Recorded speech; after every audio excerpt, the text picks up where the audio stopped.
पंचाननं दुरितमत्तमतंगजानां नागान्तकं धनुजपुङ्गवपन्नगानां दावानलं मरणशोकजराटवीनां वाराणसी पुरपतिं भज विश्वनाथम् अट्टहासभिन्नपद्मजाण्डकोशसन्ततिं दृष्टिपातनष्टपापजालमुग्रशासनम् अष्टसिद्धिदायकं कपालमौलिकन्धरं काशिकापुराधिनाथ कालभैरवं भजे. Happiness and well-being amidst polycrisis. Insights from Indian knowledge system. This is the main topic of the conference today. I first of all express my pranamas to Professor P.N. Jha ji, Conference Director, Swami Parmeshwar Das Maharaj ji, Mahamandaleshwar Shaktidham Varanasi ji, Professor C.S. Sharma ji, who is former Professor Sri Ram College of Commerce, New Delhi, Dr. Geeta Anita Madhok ji, coaching psychologist and managing director, Open Spaces Consulting, Mumbai, and Professor Anand Kumar Tyagi ji, the Vice Chancellor of Mahatma Gandhi Kashi Vidyapeeth, Professor Amitabh Pandey ji, the founder of this great institution, Professor M.P. Singh ji, and the senior faculties and the delegates who have come here to join this conference from various parts of the country. The topic is actually related to the happiness and the well-being. And the third word which is used in this topic is polycrisis. Polycrisis means many types of crises arising together or interconnected, one crisis connected with another, and related to the society, related to the nation, related to the environment, related to the human beings or the individuals. But as per my observations, this is actually related to the human being mostly. Why? Because human being is the most precious part of the entire creation all around us. Human being happens to be the most precious and the most intelligent part of the creation which we see all around us. Now, that second term, which is IKS, Indian Knowledge System, means Indian Knowledge System is a huge bank of knowledge which was actually created by closely observing the nature around, comprising of the universal things and the principles and the thoughts in our tradition. One thing that I would like to stress upon is that Indian knowledge system is not actually created by any particular individual or a particular man, and it is not at all imposed over the society. There are three main pillars of the creation of the Indian knowledge system. First is the surroundings. Hindi में जिसको कहा जाता है लोक, जो हमको दिखाई देता है, जो उपस्थित है. And second thing is the dialogue between the teacher and the taught. विद्यार्थी और गुरु के बीच जो संवाद हुआ करता था. And the third thing is the logical interpretation that comes out of that dialogue. तो हमने लोक को बड़े ही सूक्ष्म तरीके से देखा. Very closely we watched the surroundings. Then after having a close watch on these observations of the surroundings, whatever knowledge we got, we discussed over it. It is not that it was imposed over the individuals. And after a deep discussion whatever came out in the form of essence is known as Indian knowledge system. तो तीन चीज़ें हैं इसमें कि ये लोक से जुड़ा हुआ है, ये डायलॉग पर, संवाद पर आश्रित है, किसी व्यक्ति विशेष के द्वारा थोपा गया नहीं है, जैसा कि सेमेटिक रिलीजन्स में होता है कि आदेश कर दिया, मानना है, चाहे सही हो चाहे गलत हो। और तीसरा ये है कि इसको लॉजिकली हमने तैयार किया। Without logic it was not given to the people for practice.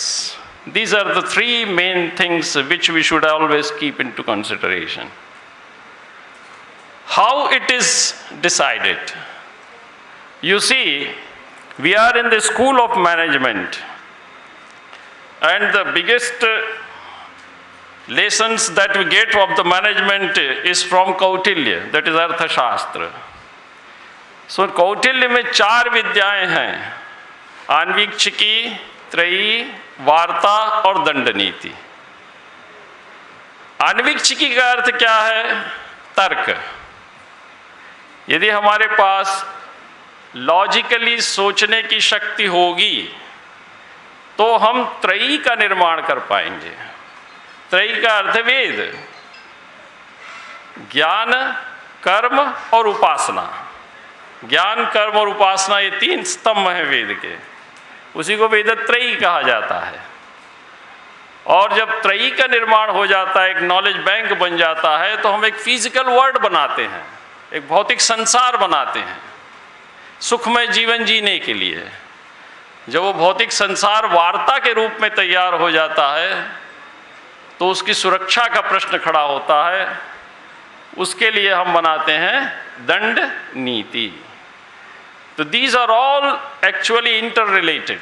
यदि आन्वीक्षिकी नहीं होगी, तर्क नहीं होगा, तो हम त्रयी का निर्माण नहीं कर पाएंगे, ज्ञान राशि नहीं बना पाएंगे। उस ज्ञान राशि के आधार पर हम एक भौतिक विश्व नहीं खड़ा कर पाएंगे। और जब भौतिक विश्व खड़ा हो गया तो बिना दंड नीति के हम उसकी सुरक्षा नहीं कर सकते। तो ये हमारे यहाँ ज्ञान के 4 स्तंभ थे, और इनका उपदेश दिया किसने? आचार्य कौटिल्य ने। एक बात और मैं कहना चाहूँगा कि Indian knowledge system starts from the Veda. The previous speakers stressed this particular point. The Indian knowledge system कहाँ से शुरू होता है? वेद से शुरू होता है। लेकिन वेद पर हम टिके नहीं रहे कि हमको वेद मिल गया, संगीता, ब्राह्मण, आरण्यक और उपनिषद यदि हमको मिल गया तो हमने स्वयं को वहीं तक सीमित रखा। हमारी दृष्टि थी लोक पर। यदि वेद से हम समाज को व्यवस्थित नहीं कर सके तो हमने अपने रास्तों को बदला, सिद्धांतों को नहीं बदला, आदर्शों को नहीं बदला, मान्यताओं को नहीं बदला, वेद ने जो उपदेश दिया उसको नहीं बदला। वो वही था, वो शाश्वत था, नित्य था, क्योंकि उसके निर्माण की विधि जो मैंने आपको बतलाई वो अद्भुत थी। 4 आश्रम है, ब्रह्मचर्य, गृहस्थ, वानप्रस्थ और संन्यास। ब्रह्मचर्य में व्यक्ति का निर्माण होता है, individual, formation of the individual. स्वतंत्र हैं आप, कोई प्रतिबंध नहीं आपके ऊपर। अपनी पूरी शक्ति को, सामर्थ्य को आप विकसित कीजिए।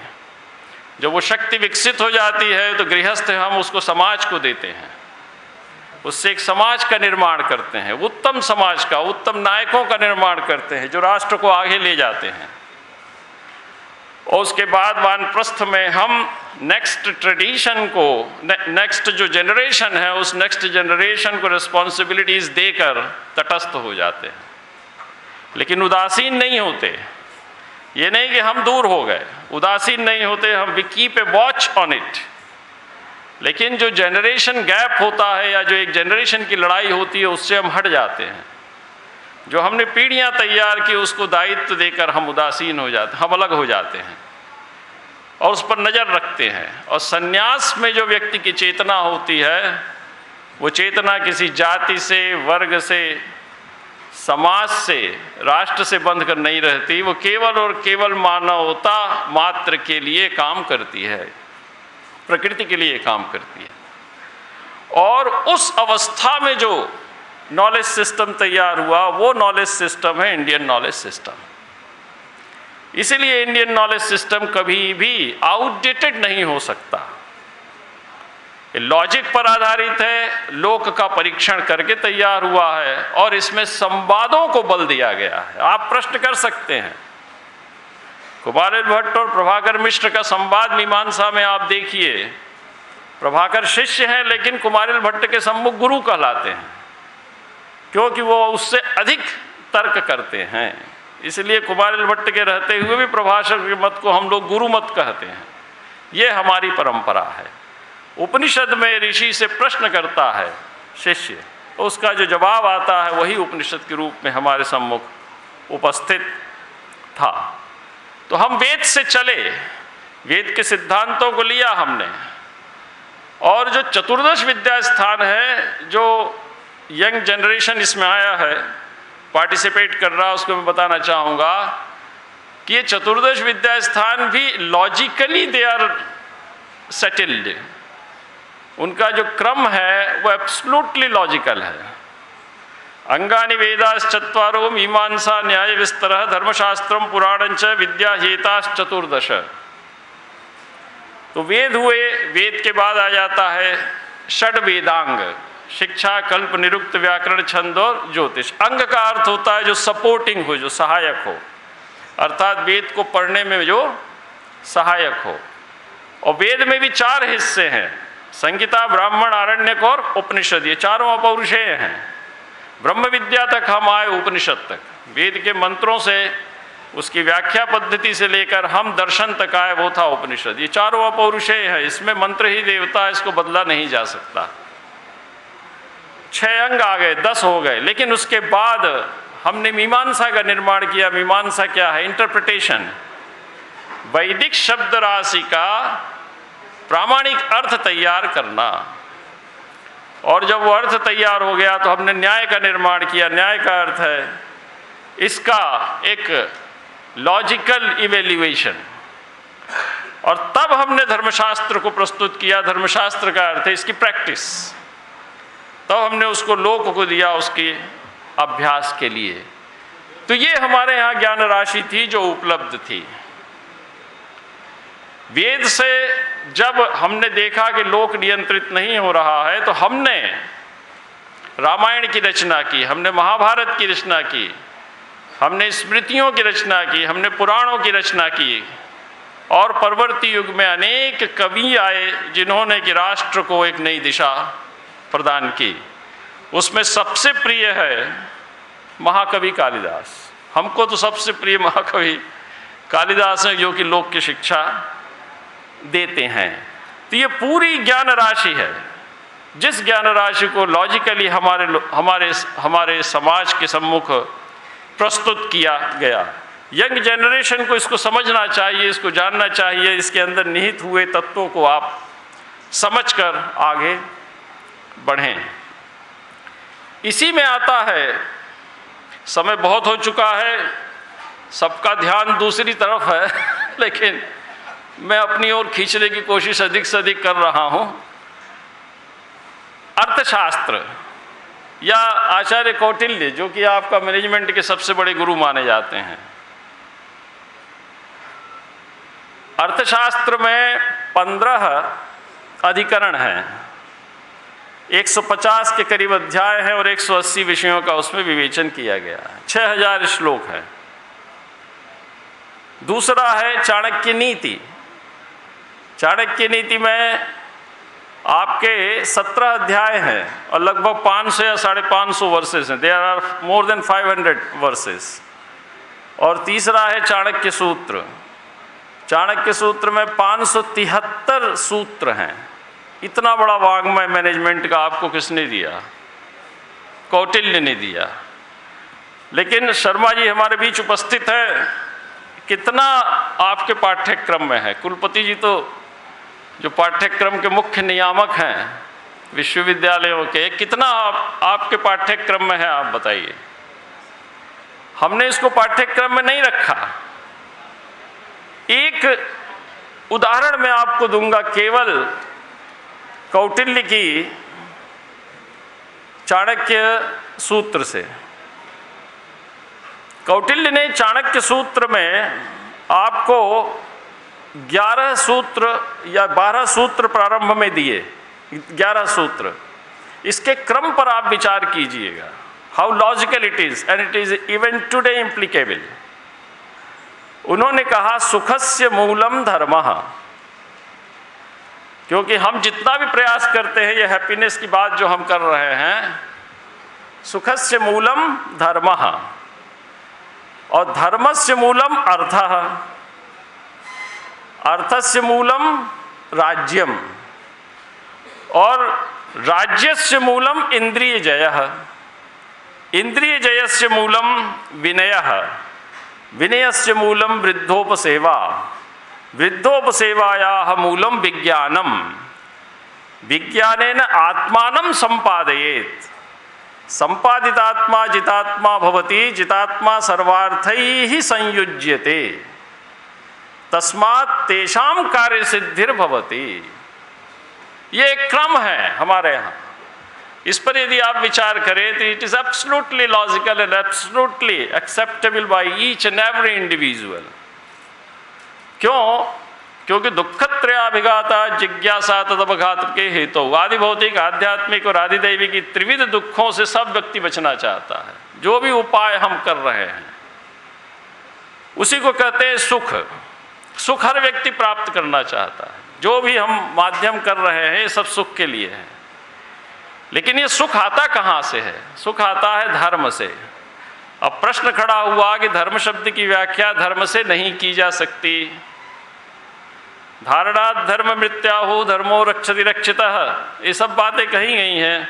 धर्मो विश्वस्य जगतः प्रतिष्ठा, ये सब कहा जाता है। लेकिन जब तक हम उसके कंटेंट्स को नहीं बताएंगे, उपादानों को नहीं बताएंगे, तब तक हम धर्म का ज्ञान नहीं कर सकते। इसको आचार्य पतंजलि ने स्पष्ट कहा है, यम नियमो धर्मः। यम और नियम धर्म है, 5 यम है, 5 नियम है। लेकिन वैशेषिक दर्शन जो था उसमें आचार्य कणाद ने कहा यतोभ्युदयो निश्रेयस हेतु सधर्मः। और यही बात आती है कहाँ से? उपनिषद से। विद्यांच विद्यांच यस्तद्वेदो भयं सह अविद्या मृत्युम तीर्त्वा विद्यामृतम अश्नुते, संबुद्धिंच विनाशंच यस्तद्वेदो भयं सह विनाशेन मृत्युम तीर्त्वा संबुद्ध्यामृतम अश्नुते। ये हमारे कहा विद्यामृतम अश्नुते। विद्या से हम किसको प्राप्त करते हैं? अमृतत्व को प्राप्त करते हैं। लेकिन हमने दोनों को पैरेलल रखा, अभ्युदय को भी साथ रखा और निश्रेयस को भी साथ रखा।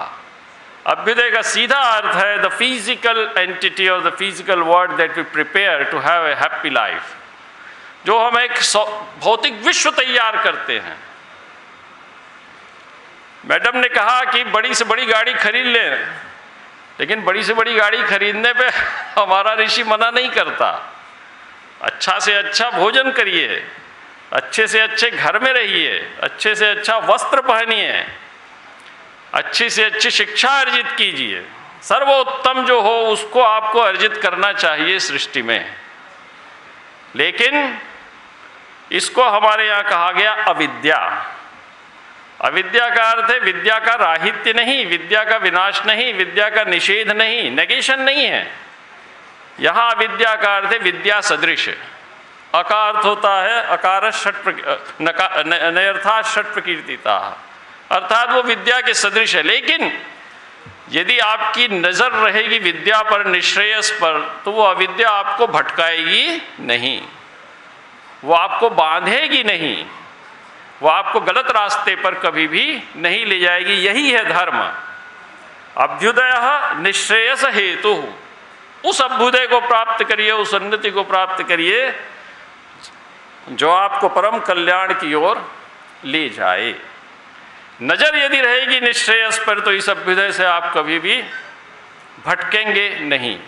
तो सुखस्य मूलम धर्मः, उसके लिए हमने 4 पुरुषार्थ बनाए, धर्म, अर्थ, काम और मोक्ष। मोक्ष के लिए हम प्रयास नहीं करते, हम धर्मानुप्राणित अर्थ और धर्मानुप्राणित काम, और बिना कामना के धर्म भी नहीं होता। 66 करोड़ 64 करोड़ क्यों गए कुंभ में स्नान करने? बिना कामना के धर्म भी नहीं होता। धर्म के मूल में भी काम होता है, धर्म के मूल में भी अर्थ होता है। बिना अर्थ के न धर्म हो सकता न काम हो सकता। These three are interdependent and inevitable for each other. They are essentially required. लेकिन जो चौथा है, यदि काम और अर्थ को आप धर्म पर आश्रित रखते हैं तो चौथा आपको अपने आप मिल जाएगा, उसके लिए अधिक प्रयास करने की आवश्यकता नहीं है। ये हमारे यहाँ का सिद्धांत था। और धर्मस्य मूलम अर्थः, धर्म के मूल को हमारे यहाँ माना गया अर्थ। लेकिन अर्थ की परिभाषा आचार्य कौटिल्य ने अलग की। वो कहा कि मनुष्यवती भूमि ही अर्थः, मनुष्यवान जो भूमि है उसको हमने अर्थ माना। या अर्थते प्रार्थिते इति अर्थः। और अर्थस्य मूलम राज्यम, राज्यम शब्द का अर्थ होता है आपको कुछ प्रभुत्व मिले, कुछ अधिकार मिले, आपके पास कोई पुश्तैनी संपत्ति आ जाए, या कोई नौकरी मिल जाए, चाकरी मिल जाए, या कोई बिजनेस करें आप जिस पर आपका अपना अधिकार हो, गवर्नेंस हो, उसके माध्यम से आप अर्थ को अर्जित कर सकते हैं। लेकिन वह अर्थ कब स्थिर रहेगा? जबकि वो राज्य कब स्थिर रहेगा? जब उसके मूल में इंद्रिय जय हो। इंद्रियाणि हयानाहुर विषयांस तेषु गोचरान आत्मेन्द्रिय मनोयुक्तम भोक्ते इत्याहुर मनीषिणः। ये हमारे यहाँ उपनिषदों में कहा गया है। इंद्रियेभ्यो परा ह्यर्था अर्थेभ्यश्च परम मनः मनसस्तु परा बुद्धिर्बुद्धिरात्मा महान परः।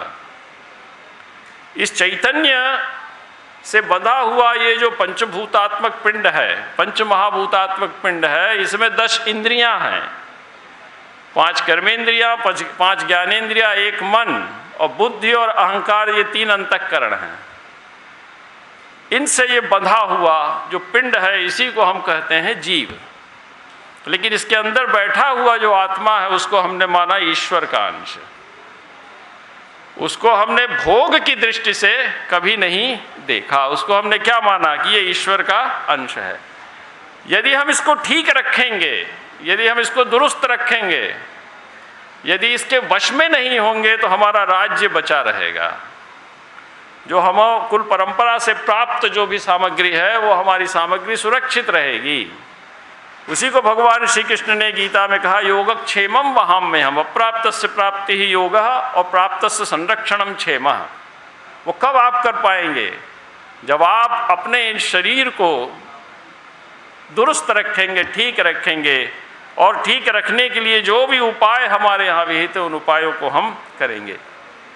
तो वहाँ पर फिर आचार्य कौटिल्य कहते हैं, इंद्रिय जयस्य मूलम विनयः। हमारे यहाँ दंडाधिकारी नहीं होता था, कभी भी दंडाधिकारी नहीं हुआ। हमारे यहाँ विनयाधिकारी होता था। विनयाधिकारी का अर्थ है कि समाज में रहने वाले लोगों को सतपथ पर चलाने का जो रास्ता दिखाए, रूल्स और रेगुलेशंस के माध्यम से। ये नहीं कि वो गलती करे तो उनको पकड़ के लाके जो है सो दंड दे। आप यदि उनको विनय सिखा देंगे तो दंड की अवस्था आएगी ही नहीं। ये हमारे यहाँ की दृष्टि थी। तो इंद्रिय जयस्य मूलम विनय। और विनय मिलेगा कहाँ से? तो वो ज्ञान वृद्ध, वयोवृद्ध और अनुभव वृद्ध व्यक्तियों के साथ बैठने से मिलेगा। विनय की प्राप्ति किससे होगी? ज्ञान वृद्ध, वयोवृद्ध और अनुभव वृद्ध। इनके साथ यदि आप बैठते हैं तो आपको विनय की प्राप्ति होगी। और वृद्धोपसेवायाः मूलम विज्ञानम। और जब आप वृद्ध के साथ बैठेंगे तो आप विज्ञान को प्राप्त करेंगे। विज्ञान का अर्थ क्या है? जिस स्किल की बात आपने कही थी, हायर स्किल्स, सर ने कहा था कि हमने स्किल को छोड़ दिया। कुलपति जी ने भी कहा कि हम सूचनाओं तक रह गए। स्किल और चरित्र, आत्मकौशल और चरित्र को हमने छोड़ दिया। स्किल का अर्थ है to bring knowledge into the practice. उस ज्ञान को आप व्यवहार में उतारें, उसी को स्किल कहा जाता है। आपने जो अर्जित किया है लोक को दें, समाज को दें। To desire to learn higher skills with full devotion, इसी को हमारे यहाँ विज्ञान कहा गया है। विशिष्टम ज्ञानम विज्ञानम। तो हमारे अंदर अधिक से अधिक सामर्थ्य को उत्पन्न करने की उत्कट अभिलाषा उत्पन्न होती है कब? जब हम किसी सीनियर के पास बैठते हैं जो ज्ञान वृद्ध हो, वयोवृद्ध हो और आपका अनुभव में जो अधिक संपन्न हो। और ऐसा विज्ञानेन आत्मानं संपादयेत्, उस विज्ञान से स्वयं को संपन्न कीजिए। इक्विप योरसेल्फ विद दैट विज्ञान। और जो इक्विप हो गया वो जितात्मा होता है, अर्थात उसने स्वयं को जीत लिया है। और जितात्मा सर्वार्थै ही संयुज्यते, ये रास्ता है हैप्पीनेस का या वेलबीइंग का, जो आचार्य कौटिल्य ने इन 11 सूत्रों में बतला दिया। तस्मात् तेषां कार्य सिद्धिर भवति। और जब वो संपादितात्मा हो जाता है, जितात्मा हो जाता है, तो वो जो भी कार्य करता है उस कार्य में उसकी सिद्धि होती है, वो भटकेगा नहीं। योग कर्मसु कौशलम, श्रीमद् भगवद गीता में भगवान ने कहा। तो योग का अर्थ क्या है? योग का अर्थ है इंटीग्रिटी ऑफ योर पर्सनालिटी, आपके शरीर को एक इंटीग्रल अवस्था में पहुंचाना, आत्मकेंद्रित अवस्था में पहुंचाना, एक वशीभूत अवस्था में पहुंचाना, उसी को हमारे यहाँ योग कहा गया है। एक और श्लोक में पढ़ूंगा श्रीमद् भगवद गीता का, अधिष्ठानम तथा कर्ता करणंच पृथक विधम विविधाश्च पृथक चेष्टा दैवम चैवात्र पंचमम। ये भगवान श्री कृष्ण ने अर्जुन से कहा। अर्जुन की स्थिति क्या थी? कार्पण्य दोषोपहत स्वभाव मिच्छामि त्वाम धर्म सम्मूढ़ चेतः यस्यान्निश्चितं ब्रूहि तन्मे शिष्यस्तेहम शाधिमाम त्वाम प्रपन्नम। बिना प्रपत्ति के ज्ञान नहीं मिलता। मंदिर आप जाते हैं, क्यों जाते हैं? क्योंकि आप ईश्वर के शरणागत होने के लिए मंदिर जाते हैं। यदि आप अपना अहंकार, जो ईगो की बात की गई, उसको पकड़ के बैठे रहेंगे तो आप शनिवार मंगलवार संकट मोचन नहीं जाएंगे। कितनी भीड़ होती है ईगो यदि आप पकड़ के बैठे ही रहेंगे कि हम ही सर्वस्व हैं, हमारे सिवा कुछ नहीं है, तो बिना प्रपत्ति के ज्ञान नहीं मिलता। इसीलिए कहा गया है श्रद्धावान लभते ज्ञानम तत्पर संयतेन्द्रिय। ज्ञान किसको मिलता है? और knowledge is the source of happiness, knowledge is the source of wellbeing. लेकिन नॉलेज किसको मिलता है? जो तत्पर हो, अर्थात निरंतर लगा रहे उसको पाने के लिए, और जो संयतेन्द्रिय हो, जिसने स्वयं को वश में कर रखा है। ऐसा नहीं है कि उसकी इंद्रियां विषयों के वशीभूत होकर भाग रही हैं, दौड़ रही हैं। तो श्रद्धावान लभते ज्ञानम तत्पर संयतेन्द्रिय। परिणाम क्या हुआ? नष्टो मोह स्मृतिर्लब्धा तत्प्रसादान्मयाच्युत स्थितोस्मि गत संदेह करिष्ये वचनम तव। ये स्थिति हो जाती है शिष्य की, तो उसका सारा मोह नष्ट हो जाता है। किसके प्रसाद से? गुरु के प्रसाद से। वो स्थितोस्मि अर्थात अपने अंदर स्थित होता, अपनी वास्तविकता को पहचान लेता है, सारे संदेह उसके नष्ट हो जाते हैं, और जो एक यूनिवर्सल प्रिंसिपल है, सिद्धांत है, उस पर वो चलने का निर्णय कर लेता है। ये हमारे यहाँ जीवन की एक बहुत बड़ी स्थिति थी। समय का अतिकाल हो रहा है, बहुत से विषय हैं। सर शर्मा जी ने कहा कि Jainism came to oppose the Vedic tradition. This is not the actual thing sir, western thought है। देखिए, दो है हमारे यहाँ, आचार संहिता और दूसरा है कर्मकांड विधि। आचार संहिता में हम कहीं नहीं बदले, चाहे बुद्ध हो, चाहे जैन हो, चाहे कोई दूसरी परंपरा हो, चाहे इस्लाम को ले लीजिए, चाहे आप जो है सो किसी और धर्म को ले लीजिए, क्रिश्चियनिटी को ले लीजिए, आचार संहिता में कहीं भी परिवर्तन नहीं है। सब एक ही आचार संहिता का उपदेश देते हैं। अंतर कहाँ है? प्रैक्टिस में है। उस ईश्वर को प्राप्त करने वाले जो रास्ते हैं उसमें हमारे यहाँ अंतर है। उसमें उसमें आया है, आपका महिम्न स्तोत्र में आया है कि सभी नदियों का गंतव्य क्या होता है? समुद्र। वैसे ही सभी संप्रदायों का गंतव्य एक ही परमात्मा होता है। तो मार्ग भेद से हम अहंकार की लड़ाई में पड़े हुए हैं। गंतव्य भेद से हम भिन्न नहीं हैं। और एक बात और मैं कहूँगा कि दो हमारे यहाँ रास्ते हैं। एक रास्ता होता है जो कि परमार्थ का रास्ता है, और दूसरा रास्ता होता है जो कि व्यवहार का रास्ता है। तो परमार्थ की दृष्टि से यदि आप विचार करेंगे तो सब मनुष्य हैं, सब में चेतना है, सब में भगवान ने समान रूप से इंद्रियां प्रदान की हैं, मस्तिष्क प्रदान किया है, मन प्रदान किया है, किसी में कोई अंतर नहीं है। लेकिन व्यवहार की दृष्टि से आप करेंगे तो वहाँ धर्मशास्त्र आड़े आ जाता है। व्यवहार की दृष्टि से आप एक नहीं हो सकते। यदि आप व्यवहार की दृष्टि से एक करने की कोशिश करेंगे तो संघर्ष खड़ा होगा, विभेद खड़े होंगे, मतभेद खड़े हो जाएंगे। तो परमार्थ की दृष्टि से एक मानकर ये सारे सिद्धांत हमारे यहाँ बनाए गए हैं, लेकिन उसके साथ ही हमारे यहाँ व्यवहार की दृष्टि से भेद रखा गया, जिससे कि हमारी डाइवर्सिटी बनी रहे। और डाइवर्सिटी हमारी सबसे बड़ी ताकत है। बिना डाइवर्सिटी के कोई भी सभ्यता, कोई भी सृष्टि का तंत्र आगे नहीं बढ़ सकता। यूनिटी इन डाइवर्सिटी का सबसे बड़ा प्रतीक था जो कुंभ अभी पूरा का पूरा संपन्न हुआ। इन दृष्टियों से हमको विचार करना चाहिए। पाश्चात्यों का जो मत है वो तर्क पर आश्रित है, लेकिन उस तर्क में भावना की कमी है। हमारा जो मत है वो लॉजिक पर आश्रित है, लेकिन उसके साथ भावना भी जुड़ी हुई है। एक बात और कह के मैं अपनी वाणी को विराम दूंगा। मैं साहित्य शास्त्र का विद्यार्थी हूँ। जिस हैप्पीनेस और वेलबींग की आपने बात कही है, हम रस सिद्धांत पढ़ाते हैं साहित्य शास्त्र में। वहाँ रस शब्द का अर्थ है रस्यते आस्वाद्यते इति रसः। जैसे आपके सामने शिकंजी रख दी गई तो उसको आपने पिया तो आपकी जिह्वा से संपर्क हुआ, आपको एक टेस्ट मिला, उसको भी हम आस्वाद कहते हैं।